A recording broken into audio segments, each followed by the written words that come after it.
بسم اللہ الرحمن الرحیم۔ السلام علیکم ورحمۃ اللہ وبرکاتہ۔ عزیز طلباء، امید کرتا ہوں آپ خیریت سے ہوں گے انشاءاللہ۔ آج ہم نوفلاطونیت کا تعارف اپنے سبق نمبر 77 میں پڑھنے جا رہے ہیں۔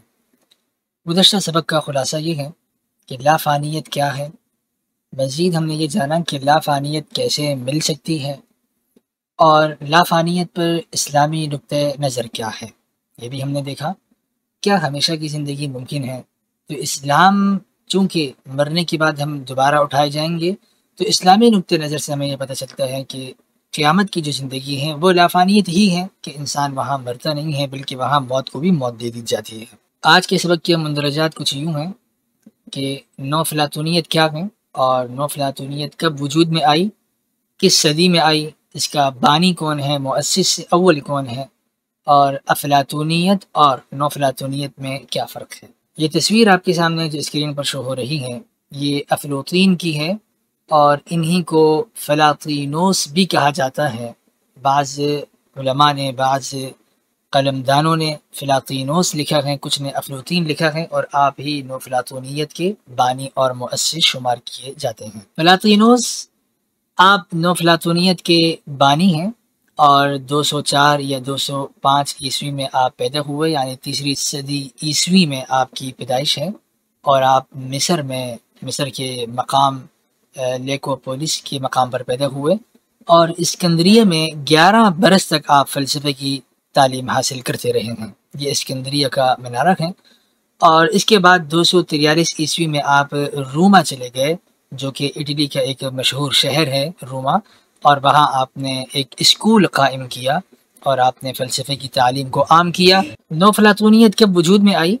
نوفلاطونیت ایک فلسفیانہ اور مذہبی تحریک ہے جو تیسری صدی عیسوی میں پیدا ہوئی ہے، اور اس تحریک کے بنیاد گزار افلاطین ہیں۔ ابھی ہم نے آپ کا نام فلاطینوس پڑھا تھا، اور یہاں پر افلاطین ہیں، تو ایک ہی شخص کے یہ دو نام عربی یا اردو میں بن گئے ہیں۔ اور مصر میں آپ کی پیدائش ہے، اور روم میں آپ رہتے تھے۔ افلاطین نے افلاطون کے فلسفے کو اپنایا، اور اس میں نئے تصورات آپ نے شامل کیے ہیں۔ تو پتہ یہ چلا کہ نوفلاطونیت اصل میں افلاطون کی تحریک ہے، لیکن دیگر فلسفے بھی اس میں شامل ہو چکے ہیں۔ اور لکھنے میں چونکہ یہ افلاطون کی تحریک تھی، تو اس لیے نو افلاطونیت بھی اسے لکھا جاتا ہے، اور افلاطین میں بھی الف آتا ہے، اور کچھ علماء اس کو چونکہ فلاطینوس میں الف نہیں ہے تو اس کو نو فلاطونیت بھی لکھتے اور پڑھتے ہیں۔ بہرکیف نو افلاطونیت کی بنیادی تعلیمات یہ ہیں کہ ایک واحد حقیقت ہے جسے ہم الواحد یا خیر محض کہتے ہیں۔ تو اللہ تعالیٰ کی ذات حقیقت ہے، اور وہ اکیلی ہے، اور الواحد سے عقل اور نفس نکلے ہیں۔ تو ایک واحد حقیقت ہے، اس سے مراد ان کی اللہ تعالیٰ کی ذات ہے، اور ان کا کہنا یہ ہے کہ عقل اور نفس اللہ تعالیٰ یعنی اس واحد حقیقت سے نکلے ہیں، اور عقل مجرد ہے، اور اس میں افکار کی دنیا موجود ہے۔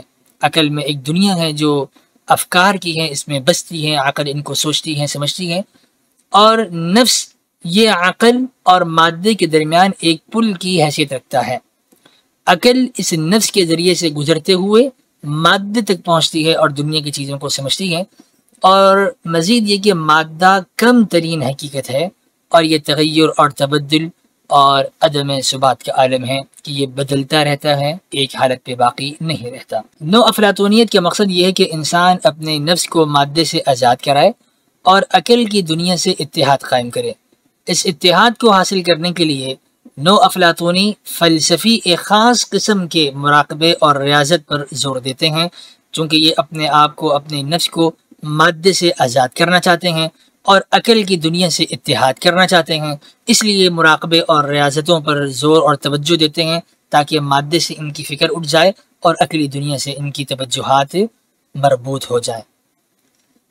نو افلاطونیت نے اسلامی اور مسیحی دونوں فلسفوں پر بہت گہرا اثر ڈالا ہے۔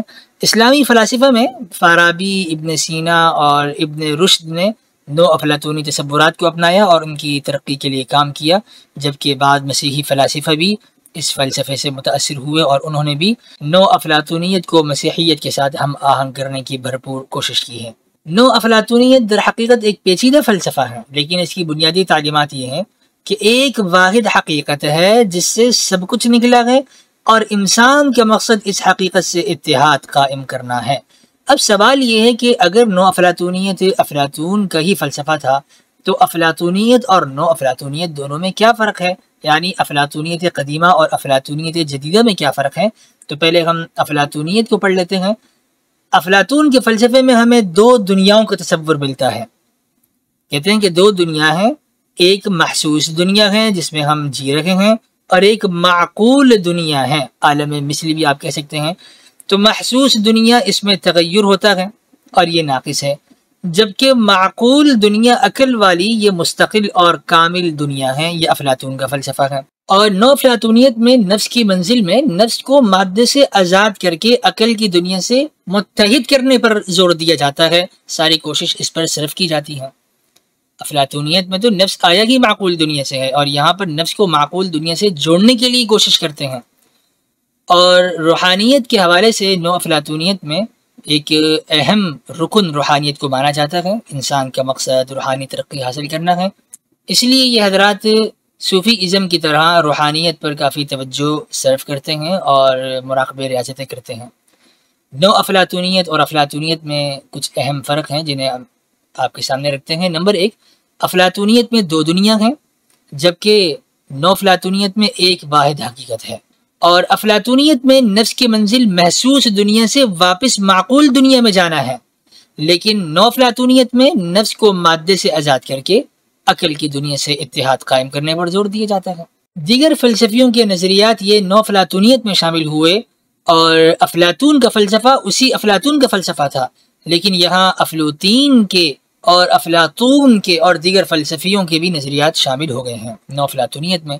تو اسی لیے نو افلاطونیت کو جدید افلاطونیت بھی کہا جاتا ہے، جو تیسری صدی مسیحی قدیم افلاطونی اور فیثاغورسی افکار کی بنیاد پر ایک مذہبی نظام فلسفہ رکھتی ہے۔ اور اس کی تعمیر میں رواقی نظریات سے بھی استفادہ کیا گیا ہے۔